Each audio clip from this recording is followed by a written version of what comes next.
नमस्कार, स्वागत है आपका आदि टीवी के prime time debate show spotlight में। मैं हूं आपके साथ पारुल। छत्तीसगढ़ में तो आम हो चली है चर्चा कि अगला सीएम कौन। 2.5 साल के फॉर्मूले का क्या हुआ। छत्तीसगढ़ के विधायक भी बोर हो गए कि कब तक कहें कि सब सामान्य है। प्रशासनिक तंत्र भी परेशान कि साफ तो कीजिए कि हम आदेश किसका मान लें। तो छत्तीसगढ़ के विधायकों ने फिर दौड़ लगा ली है दिल्ली तक। होगी क्या ये तो नहीं पता, लेकिन दिल्ली तक जो दौड़ उन्होंने लगाई है उससे होगा क्या ये नहीं पता किसी को। और इस पूरे सिनेरियो से ये तो जरूर पता चलता है कि प्रेशर अब दिल्ली पर बनाया जा रहा है। क्या, किस लिए, ये तो चर्चा होगी ही। क्यों, किस लिए, कैसे, ये तमाम सवाल होंगे, क्योंकि फिलहाल मसला कांग्रेस में ही उलझा हुआ है। बीजेपी का कोई लेना देना नहीं है। बीजेपी तो बस दूर बैठकर एंजॉय कर रही है, क्योंकि अभी देखना जरूरी है कि छत्तीसगढ़ का ये पूरा पिक्चर आखिर होगा क्या। तो फिलहाल आप रिपोर्ट देखिए।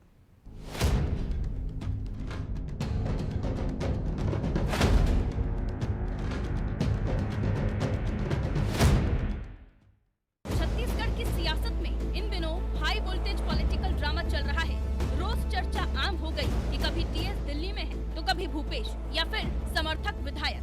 2.5 साल का फॉर्मूला छत्तीसगढ़ की सियासत में आम हो गया। राजनेता अब चौंकते नहीं, क्योंकि कभी भी कोई भी पूछ लेता है कि छत्तीसगढ़ सीएम बदल रहा है क्या।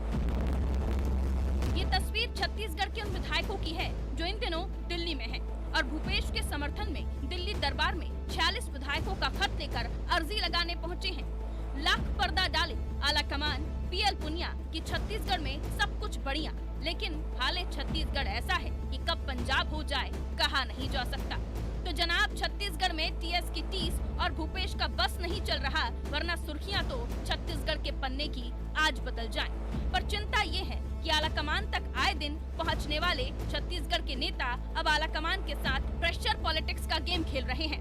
दरअसल खबर ये है कि भूपेश समर्थक 10 विधायक इन दिनों दिल्ली में डेरा डाले 46 विधायकों के हस्ताक्षर वाला समर्थन पत्र भी ले गए हैं। दावा किया जा रहा है कि गुरुवार को कुछ और भी विधायक दिल्ली पहुंच गए हैं। इस नई कवायद से कांग्रेस की राजनीति में बेचैनी बढ़ गई है। पहले सुनिए विधायकों के दिल्ली रवाना होने पर टीएस सिंहदेव का क्या कुछ कहना है। हम सब जानते हैं कि क्या चर्चाएं छत्तीसगढ़ की राजनीति में हो रही है। एक बदलाव की बात की हो सकती है कि नहीं हो सकती, अभी खुल गई था। पहले ये बात खुली नहीं थी, लेकिन जब पिछले बार विधायक गए तो ये बात खुल गई कि कोई न कोई ऐसी पहल चल रही है। तो हो सकता है वो अपनी बात रखने जाना चाहते हैं। ये बात है, उस संदर्भ में कोई अपनी बात रखना चाह रहे हैं। भले वो कह रहे हैं कि हम विकास के कार्य के लिए आमंत्रित कर रहे हैं। मुझे लगता है कि विकास के कार्य के लिए दिखाने के लिए, राज्य में बुलाने के लिए ये दायित्व मुख्यमंत्री जी का है और उन्होंने तो आमंत्रण पहले ही दे दिया। तो मुख्यमंत्री जी के ऊपर कोई जाके आमंत्रण दे राज्य में आने का।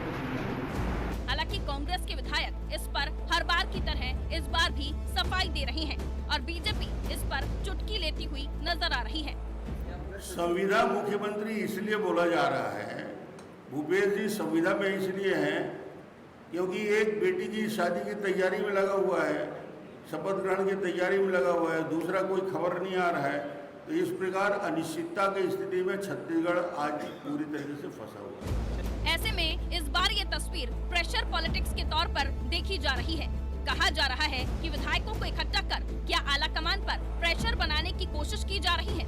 आखिर क्यों हर राज्य में कांग्रेस की स्थिति बिगड़ रही है।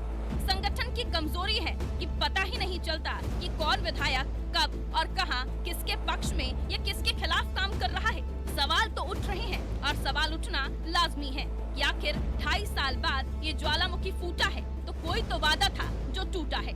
तो क्या अब छत्तीसगढ़ में आएगी बयार या बदलेगी छत्तीसगढ़ की तस्वीर। टीएस या भूपेश, ट्रेलर देखा बार बार, पिक्चर पूरी कब होगी। ब्यूरो रिपोर्ट, अनादि टीवी।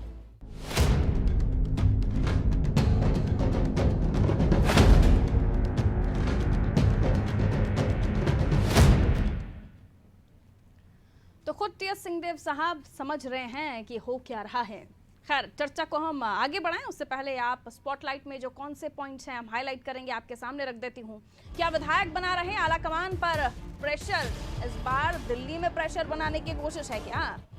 क्यों संगठन को विधायकों की जानकारी नहीं रहती। प्रदेश अध्यक्ष को पता ही नहीं कौन विधायक कब कहां किस खेमे में किसके बारे में किसके पक्ष में बात कर रहे हैं। आलाकमान का अगर इरादा बदल गया तो फिर क्या होगा? इस बार आलाकमान ने किसी और की सुन ली तो क्या होगा? क्या बदलेगी छत्तीसगढ़ की तस्वीर? ये सवाल हमेशा रहता है। जब तक छत्तीसगढ़ की जो पिक्चर की बात हम कर रहे थे ना, ट्रेलर तो आपने बार बार देखा है, लेकिन पिक्चर हमें पूरी कब दिखाई जाएगी ये पता नहीं। तो जब तक ये पिक्चर एंड नहीं होती तब तक ये सवाल बार बार उठता रहेगा कि छत्तीसगढ़ में क्या सत्ता में किसी और का नाम आप सुनेंगे, सीएम की कुर्सी पर कोई और बैठा हुआ देखेंगे, तो ये सवाल बरकरार है। चलिए, मिलियन मेहमानों से जो हमारे साथ इस चर्चा में शामिल हो रहे हैं, गौरीशंकर श्रीवास जी हैं, भारतीय जनता पार्टी के प्रवक्ता गौरीशंकर श्रीवास जी, बहुत स्वागत करती हूँ आपका। और उसके अलावा हमारे साथ पारेख जी हैं, ब्यूरो हेड छत्तीसगढ़ से हमारे साथ जुड़े हैं प्रफुल्ल पारेख जी। शुरुआत आप ही से करना चाहूंगी, क्योंकि लगातार ये चर्चा आम हो चली है और अभी भी ये पता चल रहा है कि दिल्ली में तमाम जो विधायकों से दिल्ली आलाकमान ने फिलहाल तो मिलने से मना कर दिया है। उनको ये कहा जा रहा है कि थोड़ा अभी वेट कीजिए। ये दिल्ली से जो विधायक बता रहे हैं कि हमें कहा गया है कि कल शाम, आज शाम, ये उनको टाइमिंग दी जा रही है। जैसा कि हमने सवालों में भी बताया, तो क्या इस बार दिल्ली में प्रेशर बनाने की कोशिश की जा रही है? रमन सिंह कह रहे हैं यहाँ तैयारी हो रही है और वहां जा रहे हैं कि विधायक वहां बैठकर भूपेश के समर्थन में अपनी बात रख रहे हैं। क्या कुछ चल रहा है छत्तीसगढ़ की सियासत में सर? देखिए, 2.5 साल का जो एक फार्मूला था, ये पहले बड़ा गोपनीय फार्मूला था और आप ये कहें कि ये एक हिडन समझौता था जिसकी जानकारी सिर्फ 3 लोगों को थी, टीएस सिंहदेव, भूपेश बघेल और राहुल गांधी। ये 3 लोग जानते थे कि उस बंद कमरे में क्या तय हुआ है। लेकिन 2.5 साल के बाद वो सारी चीजें बिल्कुल पब्लिक प्लेटफॉर्म पे आ गई कि अब वास्तव में मुख्यमंत्री बदलेगा और इसका सीधा सीधा असर भी दिखने लगा। दोनों नेताओं की जो भाग दौड़, उनकी बॉडी लैंग्वेज, उससे कुछ तो स्थिति क्लियर हो गई। और अब केवल छत्तीसगढ़ में यही बात होती है कि क्या हुआ। हर आदमी 1 घंटे 2 घंटे बाद एक दूसरे से पूछता है कि क्या हुआ। आज ये हुआ है कि कुछ 10 के आसपास, 12 के आसपास विधायक जो दिल्ली गए हुए हैं, अब वो किस लिए दिल्ली गए हैं ये तो बिल्कुल स्पष्ट नहीं है। उनसे किसी की कोई बातचीत नहीं हुई, पब्लिक मतलब मीडिया के प्लेटफॉर्म पर उनकी कोई बाइट नहीं है, कोई उनका कथन नहीं है। कुछ लोगों से जो निजी तौर पर बातचीत होती है, उनका कहना है कि वो अपने निजी काम से आए हुए हैं। लेकिन निजी काम से वो भी इस वक्त जाना, ये कहीं ना कहीं इस बात को तो दर्शाता है कि ऐसे माहौल में आप जब छत्तीसगढ़ में नेतृत्व परिवर्तन की चर्चा बहुत जोरों पर है, जोर नहीं उफान पर है, ऐसे समय में अगर वहां पर ये विधायकों का जमावड़ा हो रहा है, तो इसका मतलब ये है कि जो हाईकमान नेतृत्व परिवर्तन का मन बना रहा है या मन बना लिया है, तो उस मन को फेरने के लिए एक दबाव बनाने की कोशिश हो रही है। लेकिन ये कोशिश कितनी कारगर होगी ये तो वक्त ही बताएगा। लेकिन इतना जरूर है, जो मुझे लगता है कि जब कांग्रेस का हाईकमान इस समय पंजाब जैसे स्टेट में, जहां उसकी सरकार है और 2 बार की सरकार है, और आपसी विवादों के चलते कांग्रेस ने जिस तरह एक बड़े नेता ने आज ऐलान कर दिया, अमरिंदर सिंह ने, कि वो कांग्रेस में नहीं रहेंगे, तो ये कांग्रेस के संगठन के लिए एक झटका है और उस झटके से उभरने की कोशिश, संगठन को संभालने की कोशिश, आगे चलकर चुनाव लड़ने की कोशिश पंजाब में। ऐसे समय में फिर एक दूसरे राज्य का संकट लेकर के अगर पार्टी के लोग वहां पहुंच रहे हैं, तो निश्चित रूप से वो हाईकमान को, मुझे ऐसा लगता है कि इरिटेट करने की कोशिश ज्यादा करेंगे बनस्पत दबाव बनाने की। जी, ऐसा मेरा मानना है।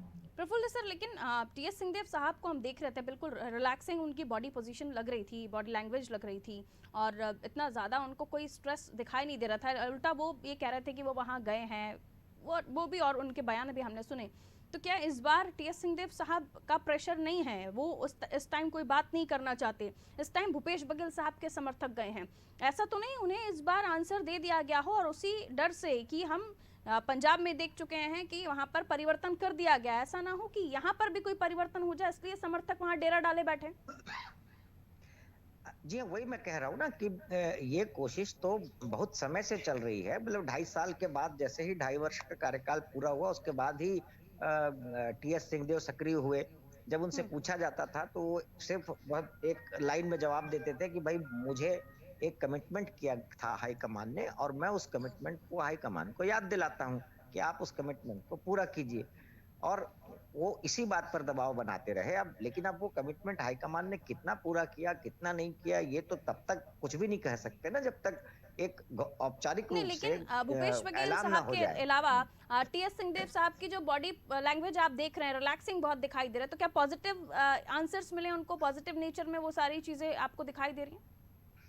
नहीं, देखिए मैं जितना टीएस सिंहदेव जी को जानता हूँ, हम्म। मतलब वो अक्सर ही रिलैक्स मूड में ही रहते हैं ज्यादातर से, और कोई बहुत ज्यादा परेशान आपको भूपेश बघेल जी भी दिखाई नहीं देंगे।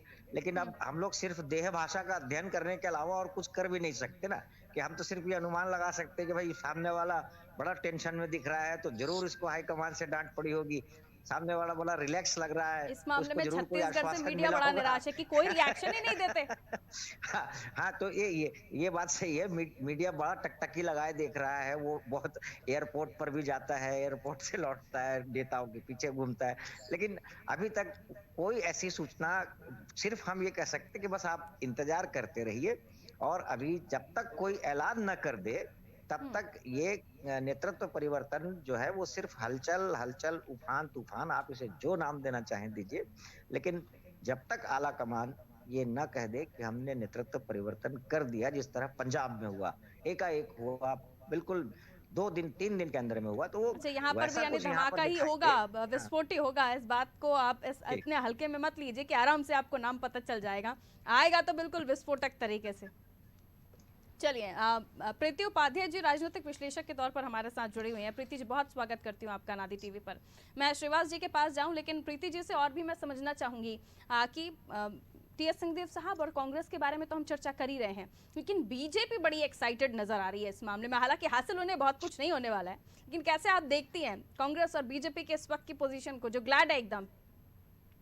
बिल्कुल, आपने स्पष्ट कर दिया बात कि कुछ हासिल बीजेपी को नहीं होना है, पर सबसे ज्यादा उन्हीं का एक्साइटमेंट बना हुआ है। पर इसके साथ साथ प्रफुल्ल पारे जी बहुत सीनियर ब्यूरो हेड है, और उन्होंने पूरा जो विश्लेषण करके आपको बताया, एक तरह से सार उन्होंने फिलहाल छत्तीसगढ़ की जो स्थिति है वो आपके सामने रख दी। देखिए, इतने मेजोरिटी की सरकार आज के डेट में किसी और स्टेट में है भी नहीं इस तरह की, तो इसमें भी राजनीतिक उथल पुथल होना अपने आप में न सिर्फ हास्यास्पद बात है एक तरह से, बल्कि साथ में छत्तीसगढ़ की जनता के साथ एक तरह से ये जस्टिफाइड नहीं है, क्योंकि स्टेबल सरकार जब रहती है, नेतृत्व को पता रहता है कि हम हैं अभी मुख्यमंत्री और आगे भी हैं, और किसी तरह का डिस्टर्बेंस ना हो तो पॉलिसीज अच्छी तरह इंप्लीमेंट होती है। अभी छत्तीसगढ़ में प्रफुल्ल जी की बात को आगे ले जाऊं तो अनसर्टेनिटी इतनी बनी हुई है कि ब्यूरोक्रेट्स भी काम से ज्यादा, पॉलिसी डिसीजंस को इंप्लीमेंट करने से ज्यादा उनका फोकस इसी बात पे है, चर्चाएं और गॉसिप जिसे बोलते हैं वो भी इसी पर है कि नेतृत्व परिवर्तन होगा कि नहीं। परंतु आपने जो बीजेपी वाली बात बोली वो बहुत इंपॉर्टेंट है। हम लोग उत्तराखंड को कैसे भूल जाएं, हम लोग कर्नाटका को कैसे भूल जाएं, तो कौन सा स्टेट है फॉर दैट मैटर जो बहुत ज्यादा स्टेबल चल रहा है? हर स्टेट में, आप मध्य प्रदेश में भी अगर आप देख लीजिए तो आए दिन शिवराज जी के हटाने की भी बात, चर्चाएं आम होती रहती है। तो सीएम तो बदलते हैं और बहुत से स्टेट्स में ऐसा होता आया है, और ये होना कोई यूनिक बात, नया बात छत्तीसगढ़ में भी अगर हो जाए तो कोई नई बात नहीं होगी। मतलब जैसे कि उत्तराखंड में हमने अभी रिसेंट में देखा, 3 सीएम साल भर के अंदर बदल गए, तो ऐसा पहले भी हुआ है। मध्य प्रदेश का मुझे याद है कि 5 साल का टर्म पूरा करना कोई भी मुख्यमंत्री के लिए, प्रफुल्ल जी ज्यादा अच्छा बताएंगे, मतलब एक बड़ी बात होती थी अगर 70-80 के दशक की बात करें तो ये सब राजनीति है, राज करने की नीति, और चलती रहेगी ये परिस्थितियां। परंतु कांग्रेस के नेतृत्व को एक स्टैंड ले करके कम्युनिकेशन क्लियर भेजना चाहिए। ये पार्टी के लिए भी अच्छा होगा और छत्तीसगढ़ की जनता के लिए उससे ज्यादा अच्छा होगा। भूपेश जी और टीएस सिंहदेव जी दोनों बहुत सुलझे हुए राजनीतिज्ञ हैं। बॉडी लैंग्वेज की जो बात कर रहे हैं आप, उनके बॉडी लैंग्वेज और चेहरे के हाव भाव से उनकी मनस्थिति को कभी नहीं समझ पाएंगे। इतने वो एक्सपीरियंस्ड है और वो जानते हैं किस तरह से पब्लिक के सामने अपने आप को प्रेजेंट करना है। तो अच्छा, एक जो बात और बार बार हो रही है कि 2.5 साल का फॉर्मूला था, देखिए ये सिर्फ 3 लोगों को मालूम है, राहुल गांधी जी, भूपेश जी और टीएस जी। तो इन तीनों के बीच में से सिर्फ किसने आज तक बोला कि 2.5 साल का फॉर्मूला है? ये इस बात पर भी ध्यान देना चाहिए। और नेतृत्व परिवर्तन कोई नई बात नहीं होगी, अगर होगी तो होता आया है ऐसा।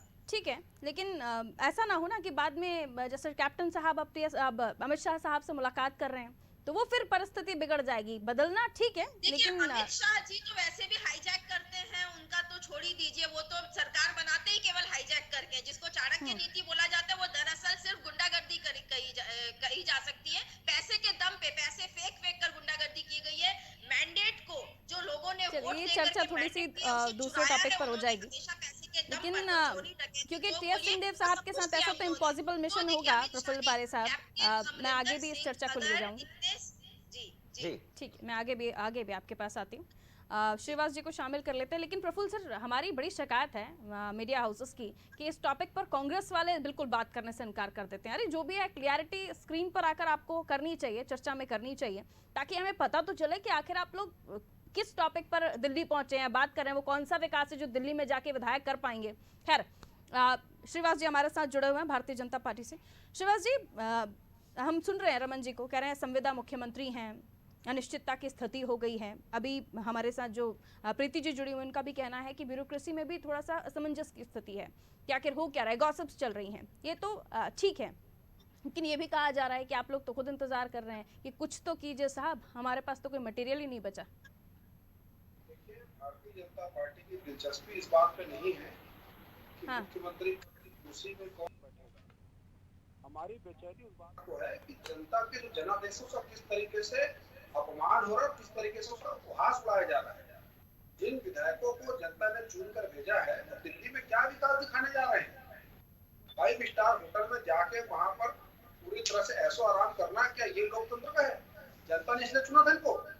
प्रदेश में किसान आत्महत्या कर रहे हैं, युवाओं के पास रोजगार नहीं है, उनके क्षेत्र में विकास कार्य नहीं हो रहा है, और विधायक बार बार दिल्ली जाकर दौड़ लगा रहे हैं और कहते हैं कि राहुल जी को विकास दिखाना चाहते हैं। तो ये विकास नहीं है, छत्तीसगढ़ का विनाश कहीं ना कहीं ये लोग कर रहे हैं, और ये लोकतंत्र का बहुत बड़ा अपमान है। छत्तीसगढ़ में 70 सीट जनता ने इनको सौंपी है, उसके बावजूद विधायक एक वेतन भोगी विधायक बनकर चापलूसी का इस हद तक पराकाष्ठा पार कर दिए कि अपने क्षेत्र में कोई विकास की आमद नहीं है। जनता खोज रही है। रायपुर के 5 सितारा होटल में मिलेंगे, दिल्ली के 5 सितारा होटल में मिलेंगे, पूर्णिया जी के चौखट में जाकर नाक रगड़ रहे हैं। और क्या राहुल गांधी, क्या सोनिया गांधी और क्या प्रियंका वडेरा क्या राज्यपाल है कि राष्ट्रपति है? और ऐसा क्या संकट आन पड़ा है? सारी चीजों को स्पष्ट क्यों नहीं किया जा रहा है? अगर मुख्यमंत्री पद को लेकर किसी प्रकार की स्थिति है, उसको एआईसीसी को स्पष्ट करना चाहिए। सारी चीजों को कहीं ना कहीं टीएस सिंहदेव जी इशारों में कह रहे हैं, लेकिन प्रदेश में जो विधायक है और खास तौर से प्रदेश नेतृत्व है, ये रबर स्टार की भूमिका में यहाँ पर नजर आ रहा है। शासन नाम की चीज तो है ही नहीं। प्रीति उपाध्याय की कांग्रेस पार्टी के प्रवक्ता बतौर बोल दी कि अमित शाह जी गुंडागर्दी करते हैं, बहुत ही आपत्तिजनक भाषा आपके चैनल में कहा, लेकिन गुंडागर्दी और वैचारिक रूप से दलित राज कांग्रेस पार्टी की पार्टी होगी, सामाजिक रूप से गुंडा हो चुके हैं, जो बार बार इस तरीके से मैंडेट का अपमान करते हुए दिल्ली दरबार में। तो बाकी राज्यों में श्रीवास जी क्या हुआ, उत्तराखंड में क्या हुआ, यूपी में हो जाता लेकिन नहीं हो पाया, वो भी अलग स्थिति है। तो बाकी राज्यों में भी तो बन रही है ना, उससे आप क्या कहेंगे? कौन सा अपमान कहेंगे? लोकतंत्र का कहेंगे, बीजेपी का कहेंगे, सीएम का कहेंगे, किसका अपमान कहेंगे? मुझे तो याद नहीं है, थोड़ा आप मुझे याद दिला दीजिएगा। उत्तराखंड याद नहीं आपको? विधायकों ने उतना नहीं, सुनिए ना बात को होने दीजिए पहले। सबको भरपूर मौका दिया आपने, मैं बड़ी शांति से सुनाऊं। आप ये बताइए, उत्तराखंड के कितने विधायक कितने बार दिल्ली दरबार में जाकर बैठे? बात नंबर 1। उत्तर प्रदेश के कितने विधायक दिल्ली पहुंच गए? क्या मध्य प्रदेश के कितने विधायक दिल्ली पहुंच गए? भारतीय जनता पार्टी में देखिए, जितने भी हमने सीएम बदले हैं, किसी प्रकार से वहां पर अंतर लोग देखने मिला? क्या कोई जिसको तो उसे लोकतंत्र का अपमान नहीं कहिएगा? जनता ने तो मैंडेट किसी और को दिया ना, किसी और चेहरे को दिया, आपने उसे बदल दिया। अब आपकी रणनीति जो भी हो, मैंडेट दिया था जनता ने, भारतीय जनता पार्टी को मैंडेट दिया था। भारतीय जनता पार्टी की सरकार चल रही है। अमरिंदर सिंह जैसा कोई भी हमारा पूर्व सीएम पार्टी छोड़कर नहीं गया है। कितने भी सीएम बदले चाहिए। अच्छा, पंजाब से कैप्टन आ रहे हैं क्या आपके पाले में? उन्होंने अपनी पार्टी छोड़ दी, आज घोषणा कर दी। अगर आते हैं तो स्वागत है। हमारी पार्टी में अगर अमरिंदर सिंह जी आते हैं, स्वागत है, लेकिन मुझे बताइए, वैसे तो मुमकिन नहीं है छत्तीसगढ़ में, लेकिन इफ अगर लगा के पूछूं कि अगर ऐसा हो कि टीएस सिंहदेव साहब अगर ज्यादा नाराज हो जाए, वैसे पॉसिबल नहीं है, अब ये सब इस बारे में मेरा साथ ही देंगे, लेकिन तो फिर आगे क्या सर? तो मतलब मिलेगा कुछ नहीं तब भी आपको, सिर्फ टीएस सिंहदेव साहब के अलावा? कौन आएगा, कितने आएंगे, कुछ नहीं पता। देखिए, मैं स्पष्ट कर रहा हूँ, ये कहीं ना कहीं कांग्रेस पार्टी की आपसी जो गुटबाजी और सत्ता की जो लोलुपता है वो चरम सीमा पे जहाँ पहुंची, और कांग्रेस पार्टी के विधायक बेशर्मी का चादर ओढ़ के निर्लज्जता के साथ जिस तरीके से बार बार दिल्ली भाग रहे हैं, आज प्रदेश की जनता को ऐसा लग रहा है कि बहुत बड़ी गलती उन्होंने की इनको चुनकर। शर्म आना चाहिए इनको, तो प्रदेश की जनता को इस हाल में छोड़कर बार बार दिल्ली के 5 सितारा होटल और अपने नेताओं के चौखट में तलवार कर रहे हैं। ये क्या, किस प्रकार की पार्टी, कैसे विधायक है? क्या प्रदेश की जनता ने बहुत बड़ा पाप कर दिया इनको चुनकर? आज इनको छत्तीसगढ़ में रहना चाहिए, क्या आवश्यकता यहाँ पे है कि दिल्ली पुनिया जी के बंगले में? ये लोकतंत्र की क्या मजाक बन रही है? सरकार चल रहा है क्या ये? प्रदेश की जनता को सारी चीजों को क्लियर करना चाहिए, उनका अधिकार है जानने का। ठीक है प्रफुल्ल सर, जिम्मेदार बोलने से बच रहा है। दिल्ली में जाकर अगर परिस्थितियों को ये लोग समझ रहे हैं या फिर अपने तरीके से प्रेशर क्रिएट करने की कोशिश कर रहे हैं। मैं 1 मिनट टोकूंगा, ये प्रीति कुछ कहना चाहती हूँ। प्रीति मैडम जी, प्रीति अभी इन्होंने बात, मतलब दिल्ली का, देखिए दिल्ली में बैठना विधायकों का डेफिनेटली स्टेट के लोगों के, जनता के इंटरेस्ट में नहीं है, और इससे कुछ हासिल नहीं होगा ना, जनता का तो डेफिनेटली नुकसान ही हो रहा है। लेकिन बीजेपी से कोई इस बात को अगर बोले तो वो रिजॉर्ट पॉलिटिक्स को शायद भूल गए हैं। जिस वक्त लॉकडाउन तक लगना था, लॉकडाउन को पोस्टपोन किया जा रहा था, सरकारें विधायकों को रिजॉर्ट से एमपी तो बहुत बड़ा एग्जांपल है उसका। तो देखिए, इस तरह की बातें बिल्कुल बेमानी है, इस तरह की बातें लोकतंत्र का अपमान कहना भी। उत्तर प्रदेश में हम बताना चाहेंगे, चाहे उत्तर प्रदेश हो चाहे उत्तराखंड हो, सीएम को दिल्ली दरबार में नाक रगड़ने पड़े थे। उत्तर प्रदेश के सीएम को भी दिल्ली दरबार में नाक रगड़ने पड़े। वहां से ब्यूरोक्रेट्स भेजे गए जिन्हें सीधा हाई पोस्ट पर बिठाया गया। हाल फिलहाल हम लोगों ने यूपी कैबिनेट एक्सपेंशन देखा जो पूरा का पूरा उसी से रिलेटेड था। तो देखिए, हर स्टेट में उथल पुथल हो रहा है। बीजेपी, कांग्रेस क्या है, मुद्दों को पकड़ नहीं पाती है और उतना हाईलाइट नहीं करती है। मीडिया का अटेंशन भी कुछ हद तक कांग्रेस को कम और बीजेपी को जब उछलती है। छोटी सी टिप्पणी श्रीवास जी, फिर आगे एक सवाल मैं प्रफुल्ल जी से लेना चाहूंगी। श्रीवास जी, आपकी टिप्पणी क्या कहना चाहेंगे? आपकी स्ट्रॉन्ग जो पूरी जो कार्यकर्ताओं की पूरे कार्यकर्ता हैं या फिर आपका संगठन है, उन तमाम चीजों को बहुत अच्छे से पकड़ लेते हैं और भुनाना बहुत अच्छे से जानते हैं। क्वालिटी है आपकी, कांग्रेस की वो क्वालिटी नहीं है शायद, इसलिए वो बेचारे नहीं कर पाते शायद। देखिए, प्रदेश की जनता ने हमको विपक्ष की भूमिका सौंपी है, पूरे मामले में हमने नजर बनाए हुए हैं, और कांग्रेस पार्टी का एक प्रवक्ता नहीं है तो पृथ्वी जी को साधुवाद की भूमिका बहुत अच्छे से वो निभा रही है। बात नंबर 1। दूसरी बात, अब मौके को भुना नहीं रहे, क्या सर, मूल्यों पे विश्वास रखते हैं, और जिस तरीके से लोकतंत्र का चीरहरण यहाँ पे हो रहा है, लोकतंत्र का अपमान यहाँ पे हो रहा है, और लोकतंत्र को जिस तरीके से मजाक बना दिया गया। अभी वो लिस्ट लेकर बैठे हुए हैं, गिना देंगे लोकतंत्र का चीरहरण और अपमान कौन से स्टेट में हो रहा है। फिर अभी आप फिर चुप हो जाएंगे, अभी आप कुछ नहीं बोल पाएंगे। मेरे पास भी लिस्ट है, सचिन पायलट का लिस्ट है, बहुत सारी लिस्ट मेरे पास भी। पारू जी, मेरे भी कमांड में शब्द। छत्तीसगढ़ के बाद राजस्थान को टारगेट करेंगे, ऐसा है क्या? बहुत सारी चीजें हैं, बहुत सारी लाइन बाय लाइन चले जा रहे हैं। सीएम बनाते हैं कांग्रेस से हाईजैक कर करके, असम में सीएम बने हैं कांग्रेस से, लोग जाते हैं। चलिए, समय थोड़ा सा अब कम है। प्रफुल्ल सर, हाईजैक करते हैं तो सीएम बनाते हैं। प्रफुल्ल सर, स्थिति छत्तीसगढ़ की इस वक्त बिगड़ती हुई चली जा रही है। 2-3 लोग हैं। अब थोड़ा सा समय कम है, मैं चाहूंगी एक कमेंट मैं प्रफुल्ल सर से ले लूं।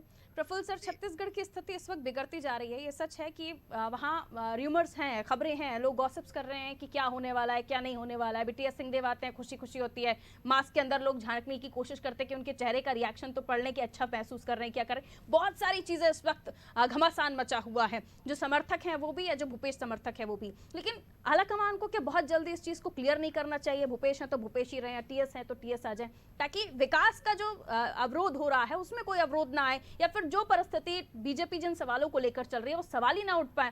नहीं तो आने वाले समय में इन्हीं तमाम मुद्दों को लेकर बीजेपी आने वाले इलेक्शंस में चली जाएगी। बहुत ज्यादा समय बचा नहीं अब आने वाले इलेक्शंस को भी। प्रफुल्ल सर, देखिए मुझे क्या लगता है कि एक तो होता है कि पैरों पर कुल्हाड़ी मारना, और दूसरा होता है कि कुल्हाड़ी पर पैर दे मारना। तो इसमें एक अच्छी खासी चलती हुई प्रचंड बहुमत वाली कांग्रेस की सरकार, जिसके पास मतलब राज्य में कोई अस्थिरता की दूर दूर तक आशंका नहीं, तोड़ फोड़ की दूर दूर तक आशंका नहीं, कुछ भी नहीं, और सर्वसम्मति से विधायकों की राय से, शक्ति ऐप जो राहुल गांधी ने बनाया था उससे रायशुमारी करके 8 दिन 10 दिन घनघोर चर्चा विमर्श विचार सब कुछ करने के बाद जब आपने एक भूपेश बघेल को चीफ मिनिस्टर बनाया, अब आपके बीच में बंद कमरे में क्या समझौता हुआ, जनता को इससे कोई मतलब नहीं। जनता ने कांग्रेस को वोट दिया, कांग्रेस की सरकार बनी, कांग्रेस ने एक मुख्यमंत्री दिया। प्रश्न ये है कि आप उस मुख्यमंत्री को क्यों हटाना चाहते हैं? आखिर ऐसा क्या गुनाह हो गया, ऐसी कौन सी खराबी आ गई चलते चलते इन 2.5 सालों में कि आपको मुख्यमंत्री बदलना पड़ रहा है? अब मैं ये कहना चाह रहा हूं कि अगर अब पॉलिटिक्स कहां होती है, पॉलिटिक्स कहां होती है कि अब अगर नेतृत्व परिवर्तन होता है, सत्ता परिवर्तन होता है, तो फिर वो लड़ाई कांग्रेस की, भाजपा की, कि भाई आपके यहाँ भी तो होता है, इनके यहाँ भी होता है। स्टार्ट करना पड़ेगा सारी चीजों को। चार उदाहरण वो दे देते हैं, चार उदाहरण वो दे देते हैं कि लोकतंत्र की हत्या हो रही है, लोकतंत्र शर्मसार हो रहा है। देखिए, मैं ऐसा मानता हूं कि एक बशीर साहब का एक शेर है, उसकी आखिरी लाइन, जो एक लाइन है वो मुझे याद है कि इस सिरे से उस सिरे तक सब शरीके जुर्म है। मतलब यहाँ से लेकर के वहां 30 सेकंड शिवाजी कोई भी ऐसा नहीं जो इस जुर्म में शामिल ना हो। गुंडागर्दी का आतंक, लूट, हत्या, बलात्कार और कोयला की जो दलाली, रेती की जो जिस तरीके से रेती की दलाली हो रही है, और लगातार प्रदेश में थानों में घुसकर पुलिस वालों को पीटा जा रहा है, पुलिस सुरक्षित नहीं है तो प्रदेश की माताएं बेटी क्या सुरक्षित होगी? ठीक है। प्रदेश में धर्मांतरण हो रहा है, रोजगार नहीं मिल रहा है, ये बहुत तरह से कारण इसका मुख्यमंत्री को फर्क। चलिए, समय इजाजत नहीं देता। बहुत बहुत शुक्रिया आप तीनों का हमारे साथ चर्चा में जुड़ने के लिए। प्रीति जी, बहुत शुक्रिया, आपने हमें समय दिया। प्रफुल्ल सर, शुक्रिया, आपने हमें समय दिया। शिवाजी, आपका भी बहुत बहुत शुक्रिया, आप हमारे साथ जुड़े। तो छत्तीसगढ़ की सियासत में एक बार फिर हलचल मच गई है, इसलिए क्योंकि तमाम जो भूपेश समर्थक विधायक है वो दिल्ली में डेरा डाले हुए हैं। अब कहा यह जा रहा है, खबरें ये हैं कि आलाकमान से मिलने का समय नहीं मिल पा रहा है, लेकिन स्थिति ये है कि अब भारतीय जनता पार्टी इस मुद्दे को इस तरह से उठा रही है कि देखिए, अस्थिरता की सिचुएशन आ गई है, जो स्थिति है अस्थिर हो गई है। ब्यूरोक्रेट्स तरीके से समझ नहीं पा रहे हैं कि उन्हें किसके अंडर काम करना है, कौन उनका सीएम है। उसके अलावा बार बार ये भी कहा जा रहा है रमन सिंह साहब की तरफ से कि मुख्यमंत्री संविदा है, संविदा मुख्यमंत्री कभी भी बदल जाएंगे या फिर इनको फिर से रिन्यू करके परमानेंट कर दिया जाएगा। इस तरह की खबरें निकल कर आना, वो भी ऐसे राज्य से जहां अच्छी खासी सीटों के साथ, अच्छे खासे मत के साथ कांग्रेस जीती थी। और यहाँ पर अगर आलाकमान सिचुएशन नहीं संभाल पा रहे हैं तो बहुत ही परेशानी आने वाले समय में हो जाएगी। और यही स्थिति अगर यूं ही चलती रही तो भी और बड़ी समस्या हो जाएगी, क्योंकि कांग्रेस इन्हीं तमाम चीज़ों को लेकर आगे बढ़ सकती है कि जब सरकार चला ही नहीं पा रहे तो सरकार बन गई और उसके बाद मुख्यमंत्री संभल नहीं पा रहे। कई सारे सवाल, कई सारे आरोप, लेकिन इसी बीच चर्चा यही कि अभी भी बरकरार जो प्रश्न कि छत्तीसगढ़ में आगे क्या होगा। दीजिए इजाजत, रखिए अपना ख्याल, नमस्कार।